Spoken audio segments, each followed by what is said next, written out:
Happy February and welcome back to BetterHelp's In-Session series. I'm Haesue Jo, a licensed therapist and part of the clinical operations team here at BetterHelp. Regardless of your relationship status, this time of year tends to stir up various emotions for many of us. That's why we're thrilled to have our friends, the relationship therapists John Kim and Vanessa Bennett, join us once again. Welcome back. As a reminder for those of you that haven't been here before or seen Vanessa and John before, they're a dynamic couple, each contributing their unique expertise to the realm of therapy and relationship coaching.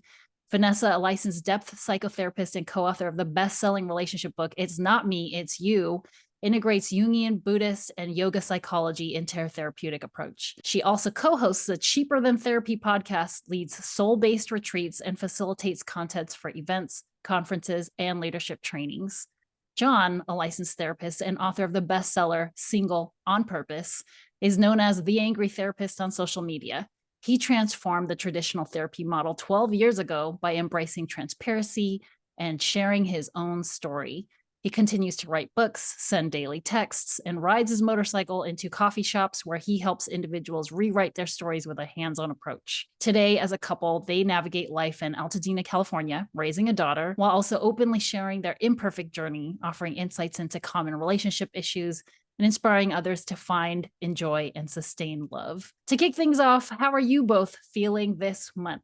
I just want to say real quick, I don't ride my motorcycle into the coffee shop. Right. I park it out. I would love to. That's a great entrance. I park it outside but how are we doing this month in particular? Valentine's Day, all the love, all the things that come with it. I'm doing well. I mean, the word that comes to my mind is reset.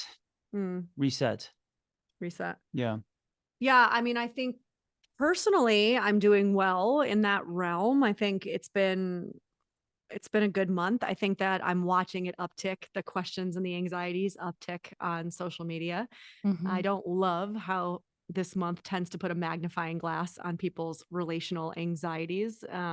So, I think as a therapist on social media, I'm sure we all kind of see it in our own way.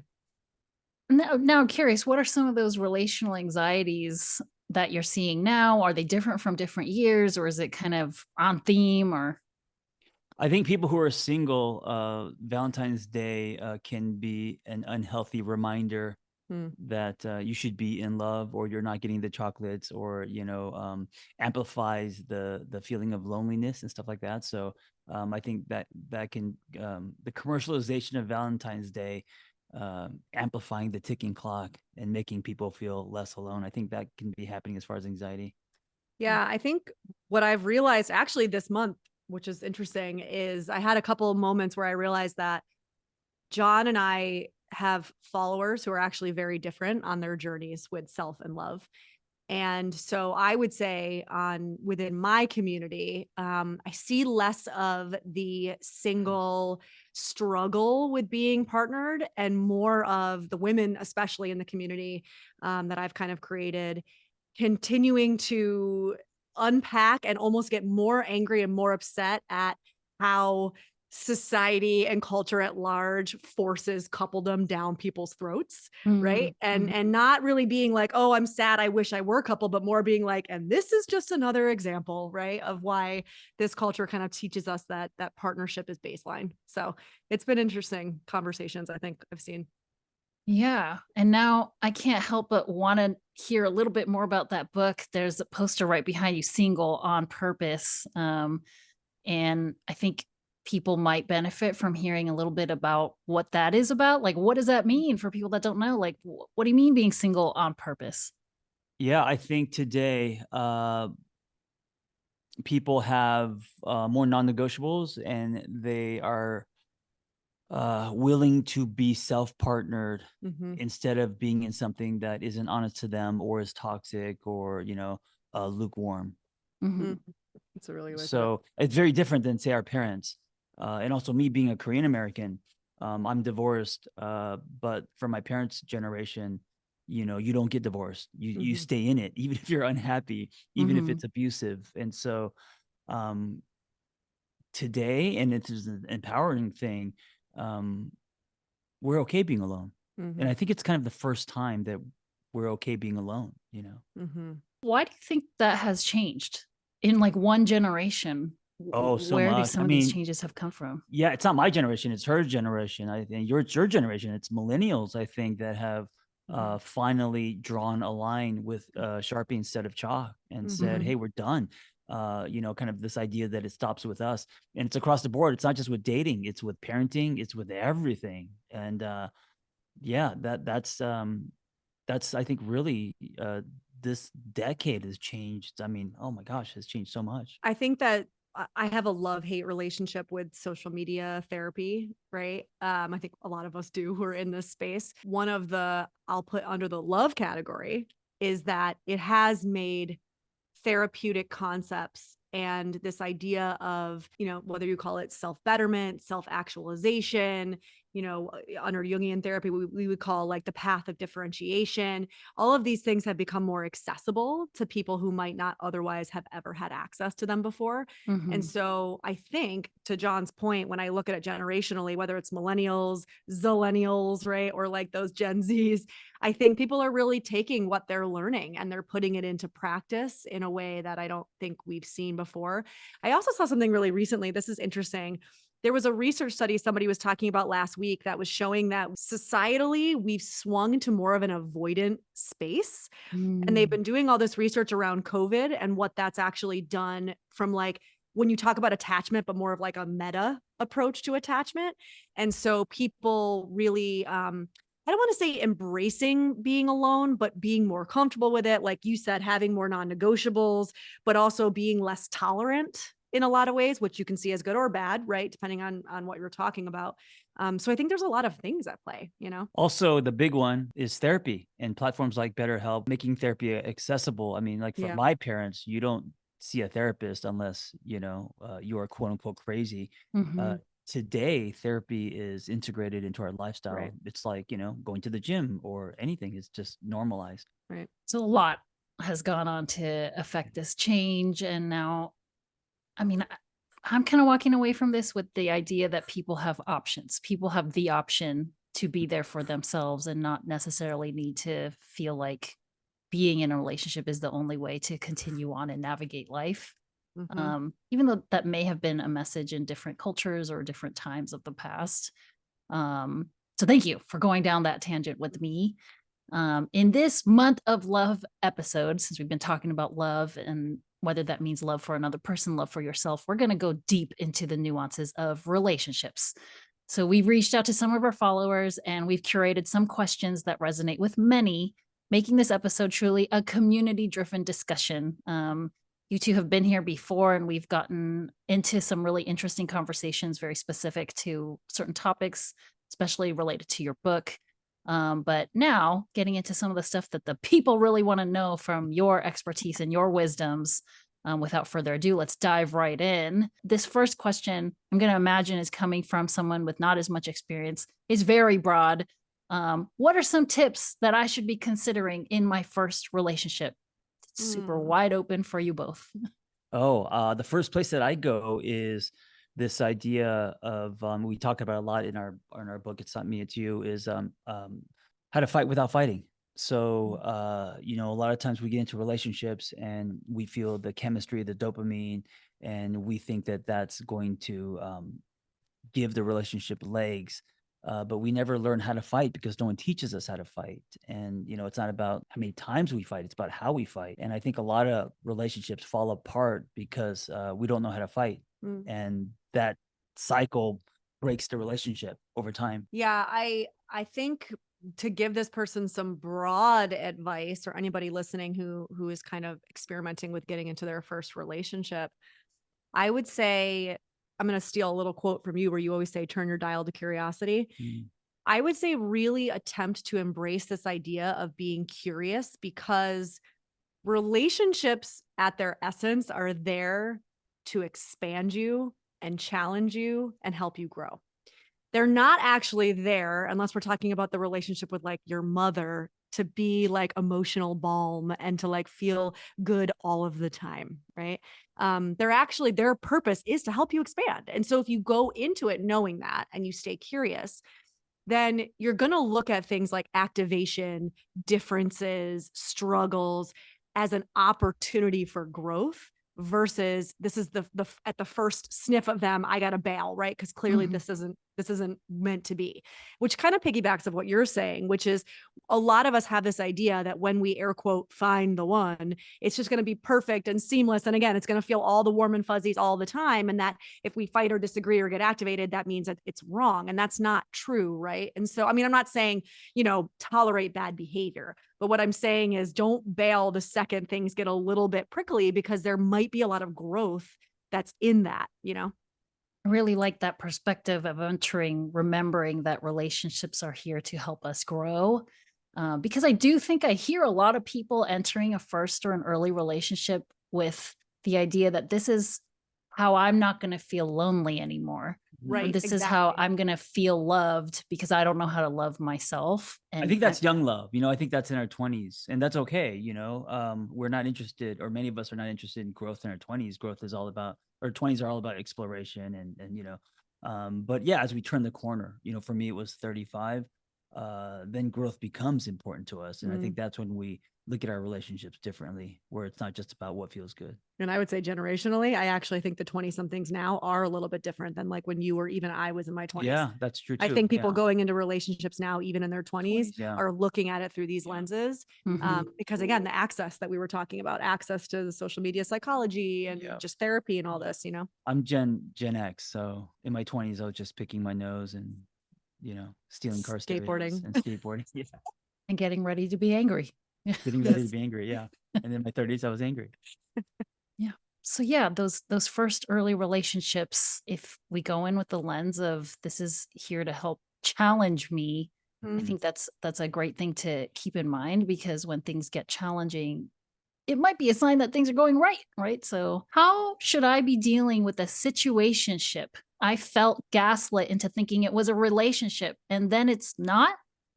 So I feel like this is probably relatable for quite a lot of people, just based on things I've heard from clients in therapy, things I see online.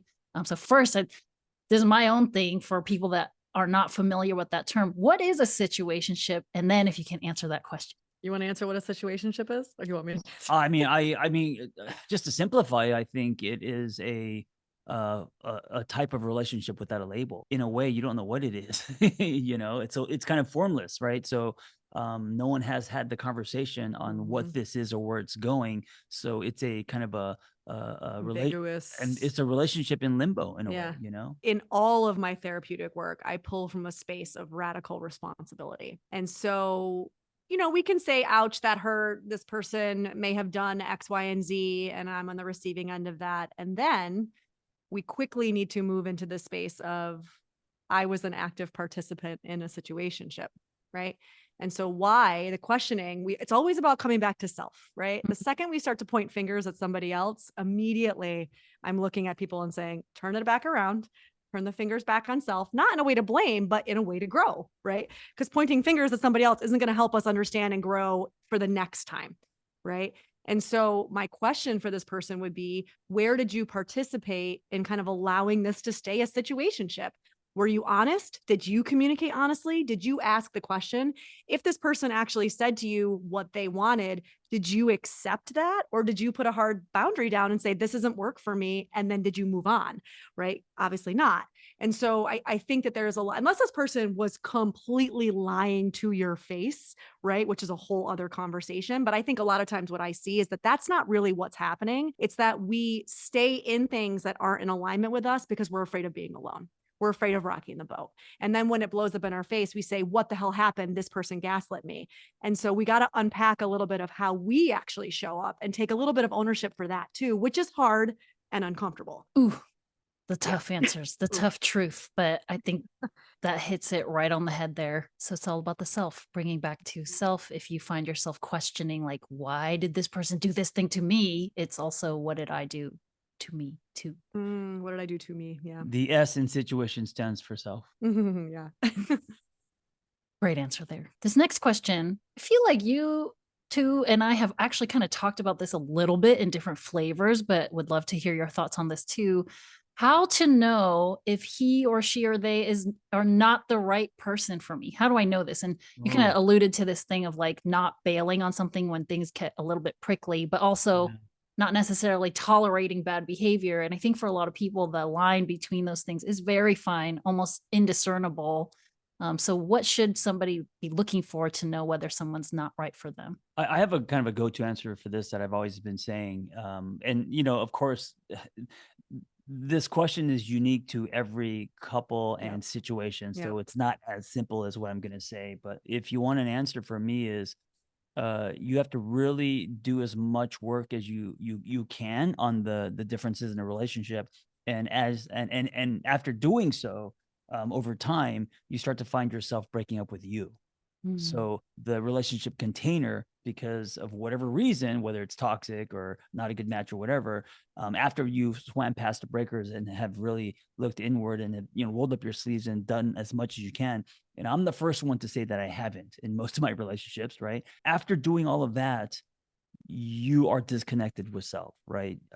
You are not happy with you. The relationship is putting hairline cracks in your own container, your own life space. Then it's maybe not worth it. Maybe it's not meant to be. Yeah, I mean, I would build on that and also say that for many of us, we don't actually know what that self is. Mm.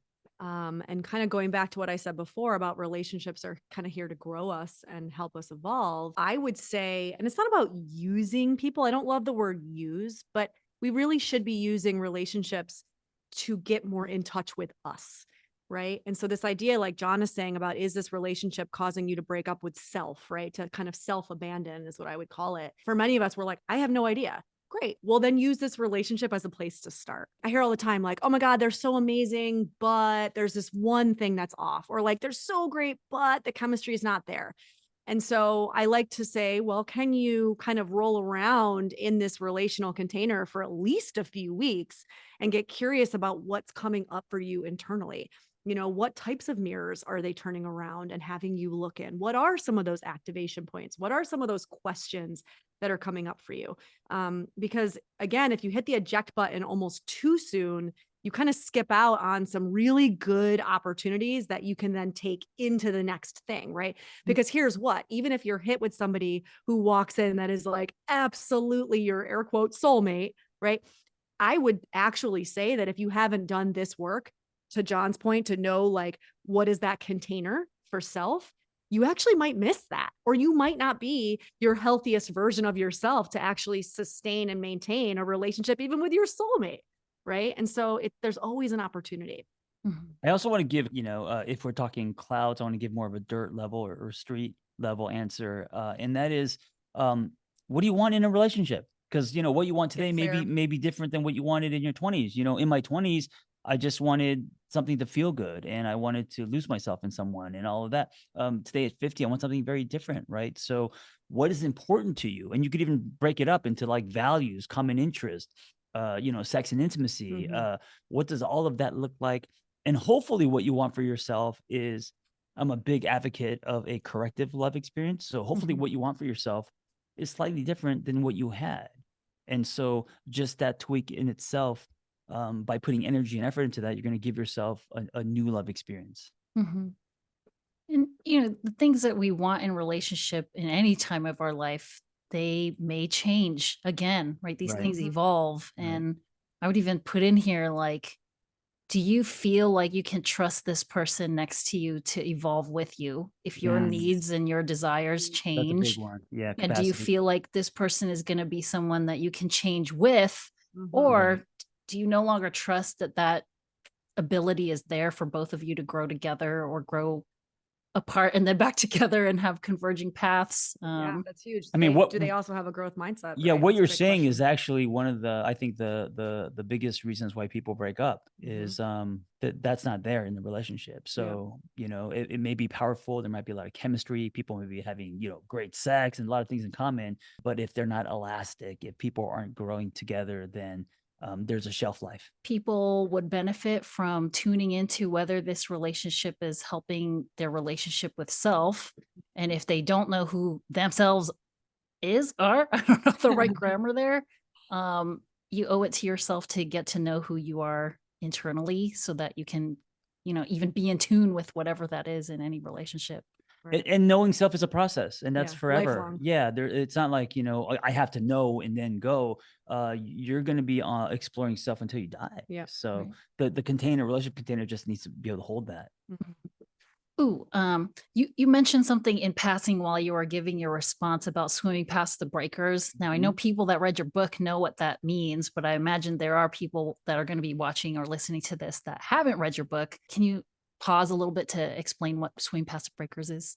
Yeah, Vanessa's a surfer, and so I'm just kidding. Wish, actually. We define breakers as all the activation and all the things that come up after the honeymoon stage, when things get real and you start seeing, the dirty socks on the floor, you start noticing differences, you start realizing you guys have different love languages, attachment styles, and all that. Swimming past that doesn't mean to ignore it. It means to work through it, explore, investigate. And then, the whole idea is past the breakers, there's more calm. And most, or I wouldn't say most, but many people don't swim past that. Many people, when things get hard, they leave, Get back to shore. Yeah. Yeah. And Vanessa and I are a great example. I mean, I would say a few years in, we realized, oh, we do have differences and we do speak very different love languages and we have, different whatever. And so us talking about it, working through it, learning more about it and understanding each other, how we're wired, how we see the world, all of that. I feel the need to add this. Like people that have gone to the ocean, have swam in the ocean, they would very much understand this analogy now. But I think there are people that listen to this that may have not been in the ocean. So I want to take that side to, Angeles. that side road to explain too. Yes, landlocked. They've only been in like, rivers. yeah, if you go into the ocean, I hope people have seen like imagery of this too. Waves basically are waves. crashing into the beach, the shore. Yes, those are And when you're breakers. in there, that wavy part is very difficult to get through. Like Yes. it could feel like you're going to drown, like you're Yes. being crashed and thrashed all out. And you mentioned surfing, the references for surfers, they have to get past a certain place. And then you see the imagery of surfers just like chilling on their boards, and the bobbing right in the relaxed place. That's after the breakers, after the thrashing around. So it's being able to get through it. And there's actually technique to that. If you like try to fight these waves, Right. chances are you are going to swallow a lot of seawater and have a bad day. A riptide. Yeah, but there are things that you can do to get past that and have a splendid day on the water. Okay, thank you. So next question here. My partner and I both have trauma and struggle with mental health issues. How can we make things work? These are big, broad questions. Yeah. I want to tell all these people like, you should try Yes. therapy. Yes. Therapy first, for sure. A safe space to process. I mean, I think with trauma,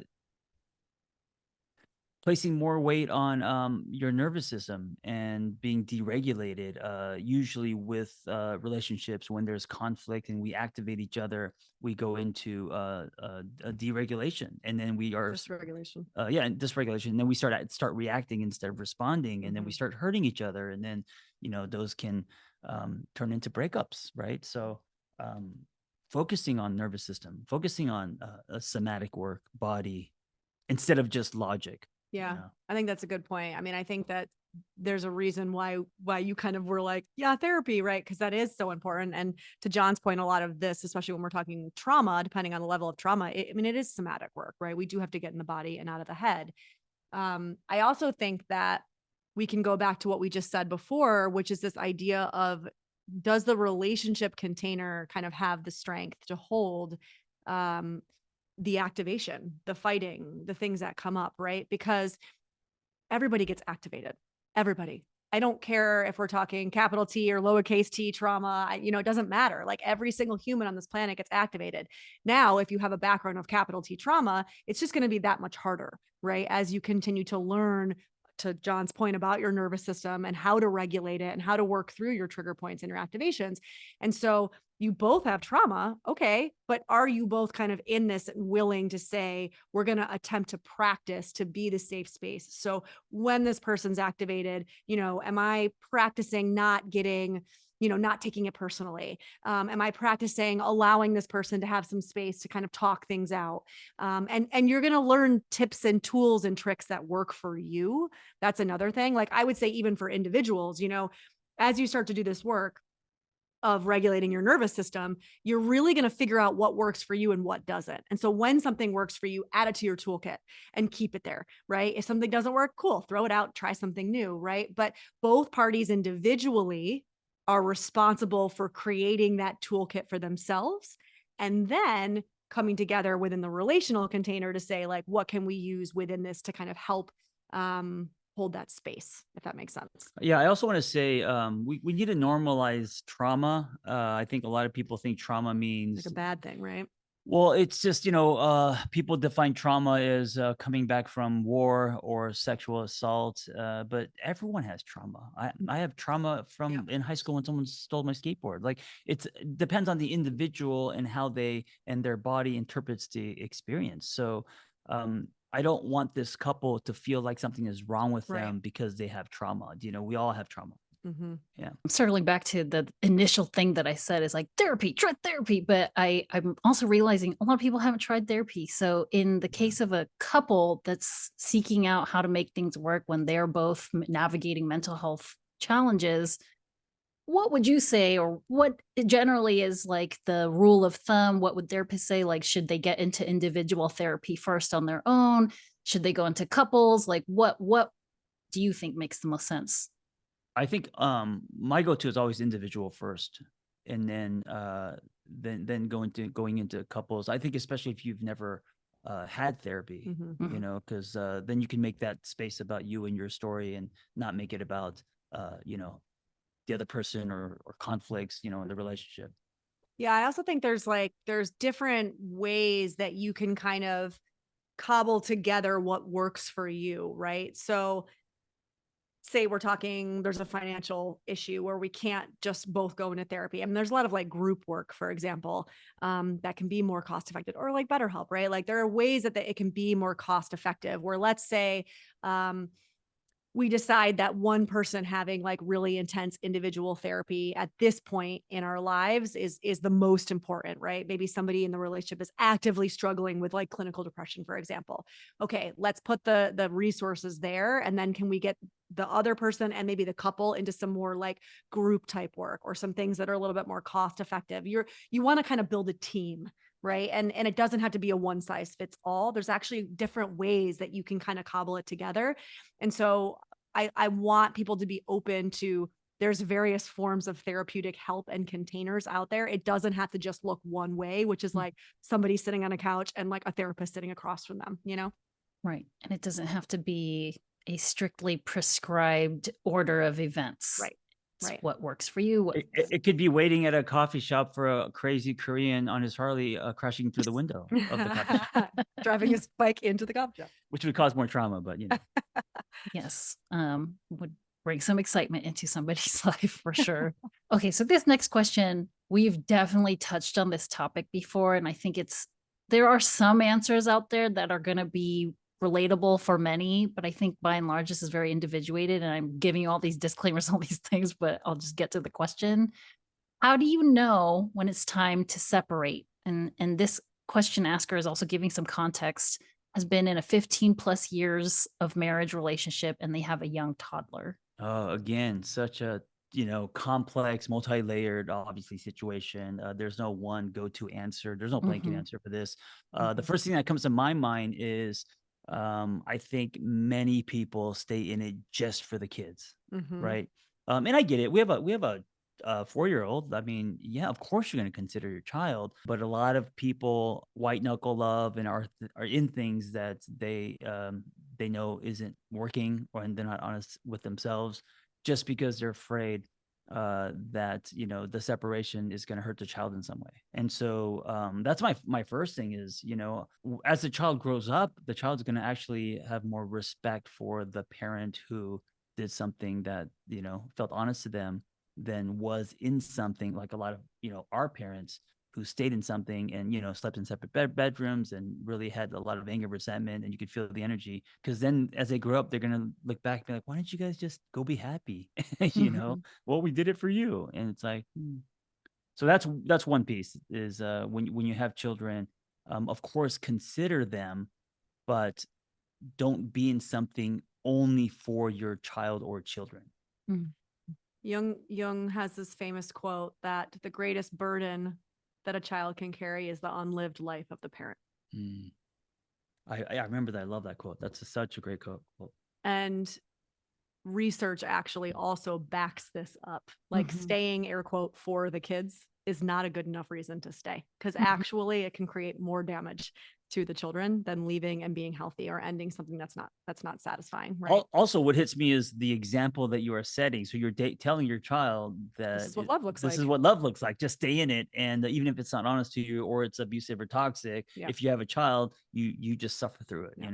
And so that's the example. That's a message you are sending your child. I would also say too, a lot of this, and going back to even our first question, we were talking about what's changed generationally, so much of, I think, what we're seeing in the change in behavior has been a process of a generation that has really been, I feel like, committed to kind of deprogramming and really unpacking a lot of the kind of bullshit narratives that we've been fed. Right.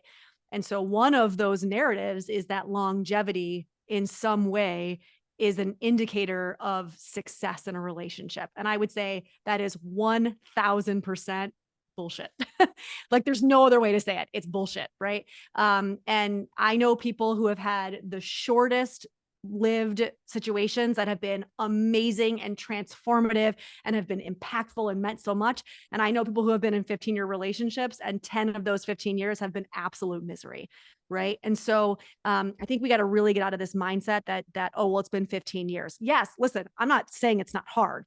Y'all have, finances that are intermingled. You have a child, there's mortgages. Like no one is saying that it's not hard, but we've got to look at the why. Right. And recently, a coach that I work with said, a lot of times I use this question for myself whenever I'm struggling to make a decision relationally. And she said, I ask myself, is this something I want? Or is this something I think I should want? And I love that. It's such a simple tool to sit with yourself. And it doesn't matter if we're talking like a tiny thing, like, do I want to have sex tonight? Not tiny thing, but like something in the moment. Or if it's like, do I want to be in this relationship anymore? Is this something I want? Or is this something I think I should want? And I think that's a gateway. I think that's a gateway into exploring the bigger shoulds, that we live with in this society. Yeah, I was thinking that too. Like if this is something that I think I should want, where is that coming from? And is that just an external thing? The programming you mentioned, a lot of incredible points that I kept wanting to respond to, but then you would say it anyway, which is, staying in any kind of relationship for a variety of reasons, good, bad, whatever, you are modeling, right? It's like, this is what you're teaching to your children. Because essentially a lot of us grow up before doing any really deep introspective work. Our early lessons of how to give love, how to receive love is what we watched our parents doing. So if we watched our parents in these miserable, loveless marriages, it's like, oh, okay, that's the way it's supposed to be. So that's what I will accept for myself. Yeah. Right. And kids learn by what they see, not by what they hear. Right. I mean, talk is cheap, as people always say. And I think that's very much true for kids, for people growing up. And you said something that made me think too, for a child to continuously hear the messaging that the parents stayed together for them. And it's like, you can internalize that as a kid too, to think like, oh, okay, so I'm the reason that they hated each other. I'm the reason that they decided to not live the life that they were meant to live. I'm the reason mom was miserable. I'm the reason, dad drank. I'm the reason. I mean, you could go into so many things, right? And this is that burden that Jung was talking about. It's that unlived life, and then basically telling the kid that it's their fault. That's what you're saying without saying it. You're telling them that it's their fault, right? And sometimes the parents lose the ability to keep that in, and they do say it to the kid that it is their fault. And how many of us as therapists have had those clients coming in with the internalized idea that they are the reason for their parents' misery, and now they are making themselves miserable because they are some misery source. So the too much, I'm too much. wound, right? I'm a burden. I don't want to be a burden on people. I mean, so many of these things that we all hear in therapy, right, as therapists, can be traced back. And it's not to put all the blame on parents, right? Obviously, we're all adults. We get to make our own decisions. It's just that when we're saying we're considering our children in these decisions, which we should, we have to consider everything when it comes to the child, right? And so I think what we're hopefully trying to do is say there are other things to consider when it comes to your kids, not just like I should stay because it's easier, right? Yeah.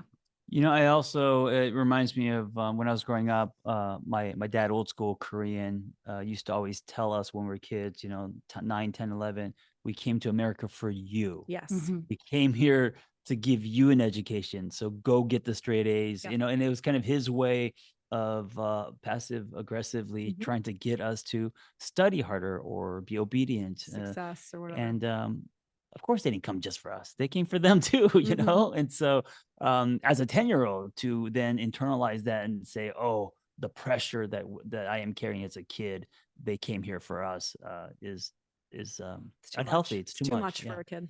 It's tremendous, and it's very relatable, I'm sure, for many, many people. We definitely didn't answer the question, by the way. No, I think we did. Did Yeah, we? I think we certainly did for many people. At least gave her or him some things to think about, like some things to consider. You can't answer their question. They have to answer that themselves, right? Sure. But we can Yeah. provide some opportunities to go deeper, I hope. I think so. I mean, these kinds of questions are very difficult to answer. Question asker, if you're listening to this, because I mean, of everything that you just said, you need to make those decisions for yourself, but we also don't know all of the circumstances. We don't know the situation. It could be that you have a lot of workable challenges going on, right? Or it could be that you are tolerating abuse. So I think there's a lot of stuff to explore. Self. I love the broad questions though, because they do throw a wide net. Yeah. And so many can relate to these questions. Yeah. So then that's a great segue into another very, very broad question here. How do I have a relationship with someone who has exes? I mean, I'm adding my own stuff into this now. It's like the question of how do I just deal with knowing that you are with somebody else? You shared these intimate moments with somebody else. Vanessa has to walk away because she's getting very activated. Because this has come up so much in the last couple of weeks, and I don't know if it's the Valentine's Day thing in the air, but this is such a hot topic. There was a question on my feed about, can you be friends with your ex? Or can you be friends with somebody who has friends of the opposite sex? Yes, right? and I said, of course you can, and you should. And people went crazy. Just say that I was off camera, and I went off about the ownership template that we have in relationships and how we think that somebody belongs to us once we're in partnership, and how all the and people they just lost their mind. And it just shows me again that we're so steeped in this culture in codependency, just steeped. It is the air that we breathe. It is the platform from which all of our relationships are created. And anyone listening, I am here to stay. It is the hill I'm willing to die on. This is our relational work of our generation, is to unpack and to dismantle these codependent ways of being in relationship. We do not own another person. I don't care if they said vows and put a ring on our finger. You still do not own another individual, right? And so if you're saying oh, can I be in a relationship with somebody who's friends with their ex? That's about you and your fear. We've got to start, again, radical accountability, radical responsibility, turning it around and saying, what am I afraid of? What am I afraid of, right? Because codependency is an attempt to control things that feel out of our control. And guess what? That is the same thing as drinking. That is the same thing as social media. That is the same thing as porn, right? All addictions serve the same purpose. And so if I'm attempting to control another person to help me feel more calm and to soothe my anxiety, I am doing the same thing any addict is doing, right? You cannot control somebody else. So what is that bringing up for you? And so the thing that we do is say, oh, well, I'll feel more secure in my relationship and in myself if this person is not connected to their exes. Is that true? Is that true? We have to really ask ourselves that, because then my next question would be, so what happens the next time something happens that then makes you feel unsafe? What then are you going to try to control? Right? How small are we going to make our relationships, and how much of a stranglehold are we going to attempt to have on somebody else's autonomy and their being in order to make us feel safe in an unsafe world, right? That's the work, is to feel safe in an unsafe world. So I agree with everything she's saying, but I also want to add, for me, I'm passionate. Sorry, I'm like okay. Vanessa's gonna go. Vanessa's gonna let's let her go for a walk. She's gonna come back. For me, it is about intention. Like say for example, you are staying in touch with an ex because the current relationship you have is very rocky, and you want your ex to be around as the backup plan, right? Of course. So yeah, and ultimately, Vanessa is right. That is up to the person with a relationship with the ex, and their intention. And is that appropriate? No. And is that going to impact this relationship? Yes. So yes, there are some exes, or maybe an ex is friendly to you, but is horrible to your partner. You know, there are those cases where the ex is just a monster to the partner, disrespectful, but they're amazing to you. I mean, there's a conversation there. We're allowed to have conversations for sure. And you shouldn't put the ex above your relationship, right? But it is your relationship, and it is your responsibility to draw boundaries. But you know, the whole idea that you should never be friends with your ex, that idea we should dismantle, because I would love to be friends with my exes, and I would love for her to be friends with her exes. Yeah, and that's okay. And it, you know, it's, look, we exchange hearts with people, and to just say you no longer exist, or that, you know, you are this or that, then you kind of carry that hate, animosity, whatever it is. And it's like, listen, we tried, it didn't work. I still have love for you. And you could also have a relationship with an ex from a distance. You know, you don't have to have them over for dinner. I love what you're saying, John, because yes, I mean, as passionate as I get about the codependency that we are kind of steeped in, there always has to be conversation, right? Yeah. Always. And that's like, another thing we're not good at, right? Well, if your ex disrespected me and wants to fight me, but is in your life, I would not be happy with that. Of course, right? She would have to consider that. But here's the thing, ultimately, it still comes back to self. Her decision. And here's why I say that. So let's say, that's a great example. Let's say I'm in a friendship with an ex of mine who is disrespectful to you, right? Yeah. I mean, he doesn't have to be like fighting, but let's just say he's a jerk. He's disrespectful to me, he's a jerk, right? But to you, it's and you come to me and you say, hey, this isn't cool. I don't like it. He's disrespectful, blah, blah, blah, right? I then have to do something about that, right? I need to either have a conversation with that person, or I need to decide I need to end this relationship. It's not a healthy relationship, meaning the relationship with the ex, the friendship, right? But ultimately, it still comes back to self, meaning however I respond is information for you, right? And information that you then get to act upon. It's not about me. It's about you in that scenario. Like, you get to look at me and say, what is she doing with this information? Right? It's telling. You're right. So she does nothing. Then that says something. Then what are you going to do about that? Right. Then the action goes back into your court. And I think that's where people get tripped up, is it's like they put all of the action on the other person versus saying, I'm going to communicate, I'm going to be vulnerable, and then I'm going to see what that person does with my vulnerability. And I'm going to then act on that. You know, we're not a victim to it. We're empowered to then make a decision or a choice for ourselves based on just what feels like in alignment for you. You know, maybe you are the person that's like, hey, I can't deal with somebody who's friends with their exes. Okay, well, I mean, I might push back on that, but if that's your truth, then you got to hold yourself accountable to that truth. You're not a victim to somebody else who's friends with their exes. You are empowered to say, this just doesn't work for me. You know, no harm, no foul. You're a great person. It's just not in alignment with what I want. Okay, cool. You know? Yeah. Very hot topic. It's very present right now. Yeah. I mean, connected to earlier thing you said, people are just more in tune with their non-negotiables. So if you can identify that in this kind of context, it could save some grief for both sides, and, you know, really managing your own reaction to something. I'm not hearing you say, like, go out and be friends with all your exes. I am hearing, if you are in a relationship and you feel like your partner can't be friends with your exes, that's something to examine for both of you. Yeah. And also, if you're dating somebody who is the person that says all of their exes are crazy and they can't be friends with their exes because they're all crazy, that is also something to pay attention to. Because if you're in a relationship with somebody who is the victim in everything, that's indicative of a larger thing, right? And so this concept of like, well, we shouldn't be friends with our exes. Okay, but let's unpack it further. right? What's underneath that? Because I did date somebody like that. And I will tell you that victimhood was a problem across the board and ultimately was one of the reasons the relationship didn't last, right?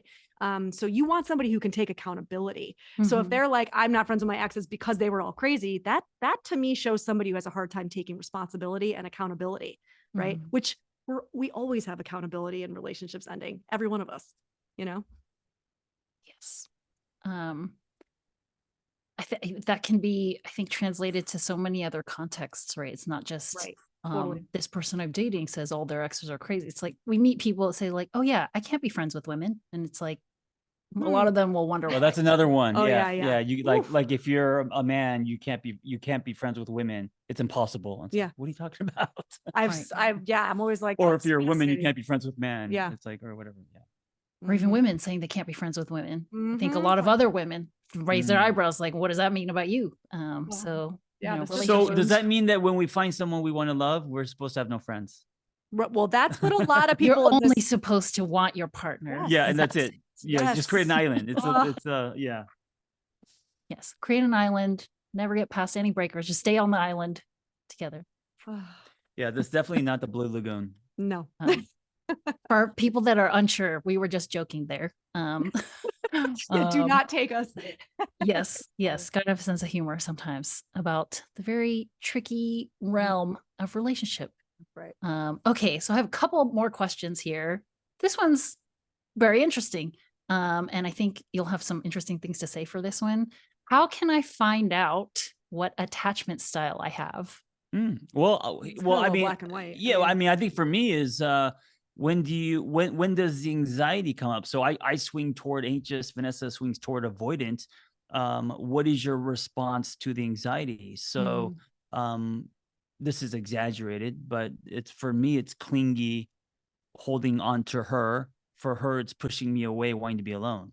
Do you know what I'm saying? So, and there's a spectrum. I mean, I'm not obviously like that as much today. We're all swimming towards secure, but what is your tendency? What is the tug? Are you wanting to grab or are you wanting to run? Right? I mean, simply put, and then sitting in that and following the thread down to investigate where that's coming from and why, instead of reacting. Right? So instead of me locking the door and trapping her inside, me wondering, why do I feel the tug to be so grabby with her? Where's that coming from? And what can I work on to dissolve and work through that, so I'm more secure and feel safe. I also think we have a tendency as human animals to want things to fit into neat and tidy boxes. And that is just not the way the universe is created, right? It's not the way it works.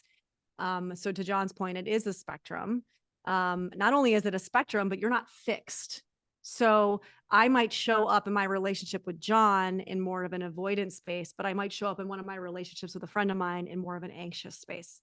So it's also important not to get too attached to the label that we suddenly, like, what am I? Oh, I'm an avoidant. Okay, that's just who I am. That's not how attachment styles work, right?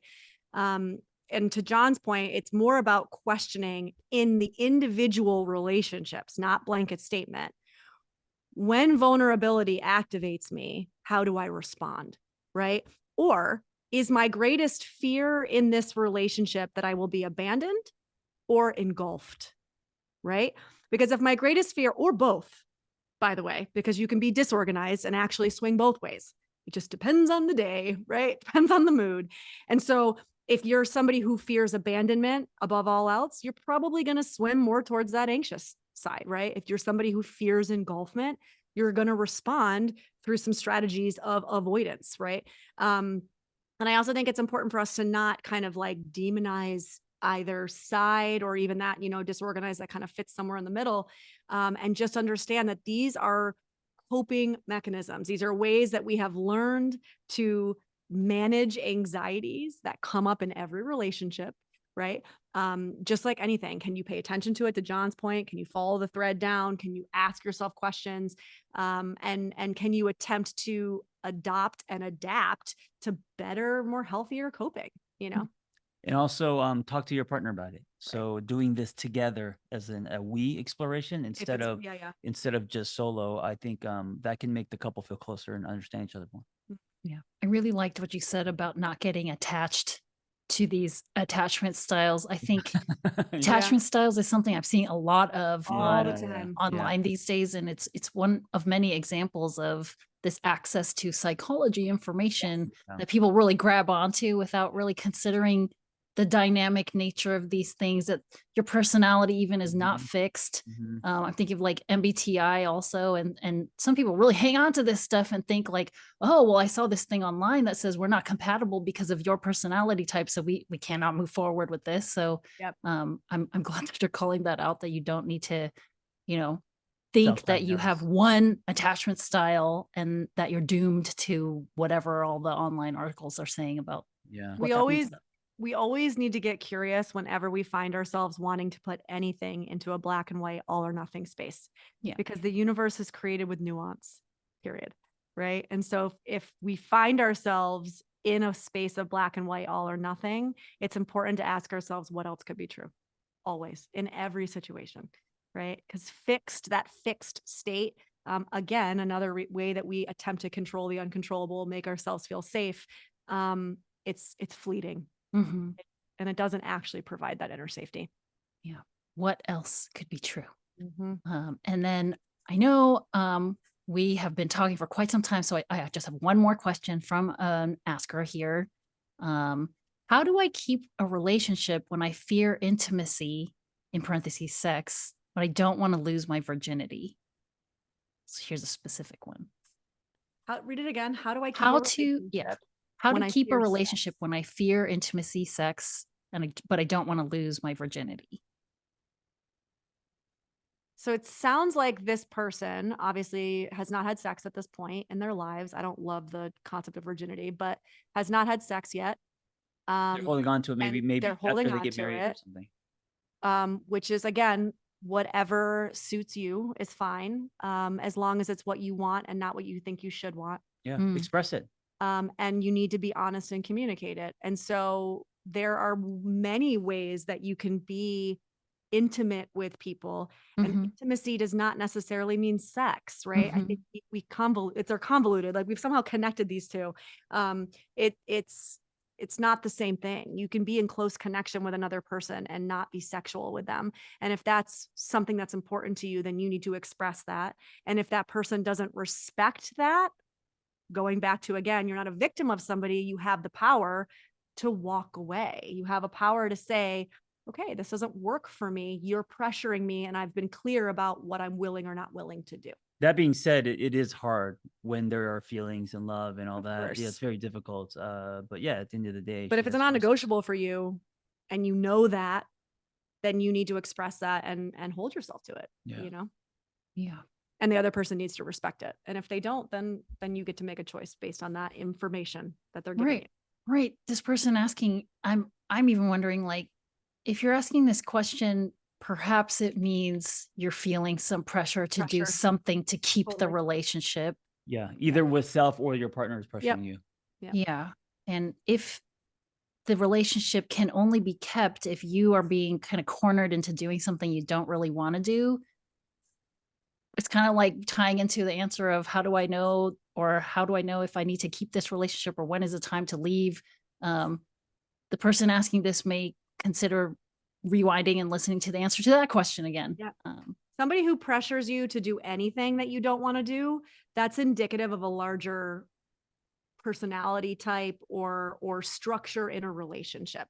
It's not only going to be in this one area. Right. That they are probably not going to take you into account, or they are going to prioritize themselves and their needs over your happiness and your desires. That's going to most likely be a theme.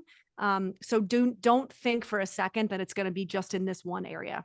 This will be a larger theme in the relationship, is a feeling of not being respected. And so I think that's something to pay attention. All right. Well, those were all the questions we had. And I don't know if there's any other nuggets of wisdom during our month of love that you want to throw in here, or if you're satisfied with the nuggets you've thrown. Month of love. I want to end on a high note about love. Because I just feel like we peed all over it. Yeah, I probably could have looked at the order of these questions and try to be a bit more mindful of that, but I like that in mind. idea. We love love, I swear. Yes. I wrote something. Maybe I can read it, and if you guys want to use it, you can. And this is just me, but today, love is ordering ahead of time, drying dishes, calming one's nervous system. Love is a shared space, non-possessive, undefined, honest, cumulative, and ending conversations at 9 p.m. so your partner can go to sleep. Love is about each person's expansion, not just what you want or what feels good. Love is earned over time, meant to grow us in some way. It requires daily processing, a letting go, and a shedding. Love is more than sex and pancakes. It is the ability to resolve conflict and give each other corrective experiences. Love is greater than its parts. Love is not for us to grab. It is held with two hands, and it is always, even when it doesn't feel good. Love is peace. Love is everything. Wow. That's words. Beautiful. Makes Thank it you. seem like love is worth it. Mhm. Whatever it means. Love's Yeah. not easy. But it So is everything, it's like, as in everything isn't, not as in it's all around us. It's Mhm. Not it's as in like formless. romantic love is Not everything, yeah, but yeah, just yeah, yeah. love is It is everything. everything, right? As in like life. And so I mean, this is a month of love. Let's not end on such a downer. Well, Yeah. also too, this is the month of love, meaning love is bigger and more expansive than I think our society puts it into a tiny little box or a heart-shaped envelope, right? Like, let's expand our concept of love. Like, who else in your life outside of a romantic partner are you expressing and really like fluffing the love for? I mean, like, let's go there. Like, I send cards to like my mom, my brother, and my sister for Valentine's Day. Like I express my love to my best friend for Valentine's Day, my daughter, right? And of course, John is important, and that love is important. And romantic love isn't everything. We as beings are love, and so that's so much bigger than this box, I think, that we tend to put things into. 100%. And I Yeah. think self-love is the foundation Yourself, to right. mental health, mental wellness. Yep. Folks that are seeking to, learn more about themselves, gain insight, lessen symptoms, like all the things that bring people to therapy. I often think like beneath it all is your road to figuring out how to love yourself. And from there, mental wealth comes. I really, really appreciate your time, your wisdoms, and sharing the beautiful thing that you wrote there. It reminded me of another quote, which I'm probably going to get wrong here because I don't know off the top of my head, but there are many paths to the top of Mount Fuji, and the summit unifies us all, which is love. Love that. So thank you. See you Thank you. soon. See you next Thanks. time. Bye. Be well.